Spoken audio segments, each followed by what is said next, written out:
வாய்ப்பை பயன்படுத்தி கொண்ட சிறுவன்.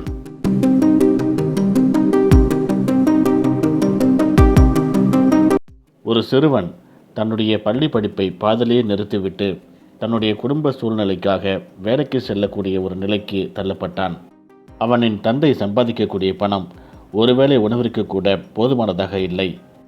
அந்த சிறுவன் ஒவ்வொரு இடமாக வேலை தேட ஆரம்பித்தான். எங்குமே அவனுக்கு வேலை கொடுப்பார் இல்லை. ஒரு இடத்தில் ஒரு நாடக கம்பெனி ஒன்று இருந்தது. இவன் நடக்க முடியாமல் தளர்ந்து போய் அந்த நாடக கம்பெனியின் வாசலில் அமர்ந்து விட்டான்.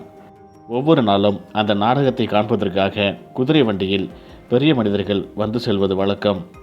அதேபோல் அன்றும் ஒரு குதிரை வண்டி வந்தது. அதிலிருந்து இறங்கிய ஒரு பெரிய மனிதர் இந்த சிறுவனை பார்த்து, இங்கு நிறுத்தக்கூடிய குதிரை வண்டி காணாமல் போய்விடுகிறது. இந்த குதிரை வண்டியை நான் வரும் வரை நீ பத்திரமாக பார்த்து கொண்டால் உனக்கு நான் பணம் தருகிறேன் என்று அந்த பெரிய மனிதர் கூறினார். அந்த சிறுவன் தன்னுடைய வாழ்க்கைக்கு ஒரு புதிய பாதை கிடைத்துவிட்டது என்பதை உணர்ந்தான். நான் பார்த்து கொள்கிறேன், நீங்கள் சென்று வாருங்கள் என்று அவரை அனுப்பி வைத்தான். அந்த செல்வந்தர் மீண்டும் வந்து அந்த குதிரை வண்டியை பார்க்கின்ற பொழுது தன்னுடைய வண்டிதானா என்ற ஒரு ஆச்சரியத்தில் வியந்து பார்த்தார். அந்த குதிரை வண்டி பளபளப்பாக சுத்தம் செய்யப்பட்டிருந்தது. இதை கண்டு மகிழ்ச்சியடைந்த அந்த செல்வந்தர் அந்த சிறுவனுக்கு தான் சொன்ன தொகையை விட அதிகமான தொகையை கொடுத்தார். அதை பெற்றுக்கொண்ட அந்த சிறுவன் ஒவ்வொரு நாளும் இதே பணியை செய்ய ஆரம்பித்தான். ஒவ்வொரு நாளும் நாடக கம்பெனியின் வாசலில் அமர்ந்தவாறு உள்ளே நடக்கக்கூடிய நாடக வசனங்களை அனைத்தையும் கேட்டு ரசிப்பது அவனுக்கு வழக்கமாயிற்று. அனைத்து வசனங்களையும் மனப்பாடம் செய்து கொண்டான். யாரும் இல்லாத பொழுது அந்த வசனங்களை திரும்ப திரும்ப பேசி பார்த்து தனக்குத்தானே சந்தோஷப்பட்டு கொள்வான். அப்படி இருக்கும் பொழுது ஒரு நாள் அந்த நாடகத்தில் முக்கியமான கதாபாத்திரத்தில் நடிக்க வேண்டிய ஒரு நடிகர் வரவில்லை என்று அந்த நாடக இயக்குனர் இங்கும் அங்கும் அலைமோதி கொண்டிருந்தார். இதை கவனித்த அந்த சிறுவன் தான் அந்த பாத்திரத்தில் நடிக்க தயாராக உள்ளேன் என்று கூறினான். வேறு வழி இல்லாமல் அரைமனதுடன் அந்த நாடக இயக்குனர் அந்த சிறுவனை அதில் நடிக்க சம்மதித்தார். ஆனால் யாருமே எதிர்பார்க்காத வகையில் அவன் தனது நடிப்பு திறமையை வெளிக்காட்டினான்.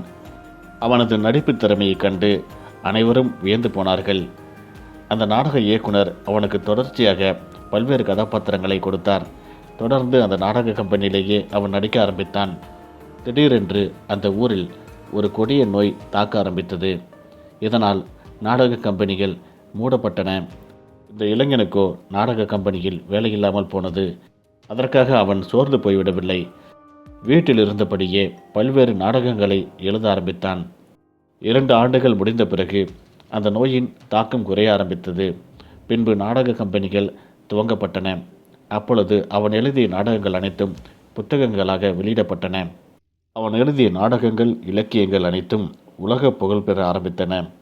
அவர்தான் பின்னாளில் இலக்கிய மேதை, நாடக மேதை என்று அழைக்கப்படும் ஷேக்ஸ்பியர் ஆனார்.